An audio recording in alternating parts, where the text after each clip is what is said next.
বাবার কাছে সেদিন বলেছিলাম জানো আমার না খুব মিষ্টি খাইতে হচ্ছে। তার উত্তরে পিয়ালের বাবা কি বলেছিল জানো, তোমার ডায়াবেটিস হয়েছে। আমি যদি কোনো কিছু মিষ্টি খাওয়ার কথা বলি না কোনো সময়, আর ঠিক তার উত্তর তোমার ডায়াবেটিস হয়েছে, তোমার ডায়াবেটিস হয়েছে। হ্যাঁ এরকম তোমার ডায়াবেটিস পরীক্ষা করতে হবে। তো দেখো গতকালে যে মিষ্টি নিয়ে আসছে এটা পুরোটা ভরা নিয়ে আসছিল, তো খাওয়া হয়েছে, আমরা সবাই খাইছি।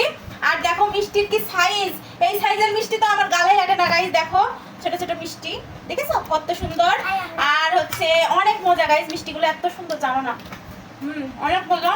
আর এই যে এখানে দেখো দুইটা পরোটা, দুইটা রুটি, আর এখানে গরম গরম চা বানিয়েছি। এখন মিষ্টি খাবো, বাট এত মজা জানো না, নিবা মামনি একটু,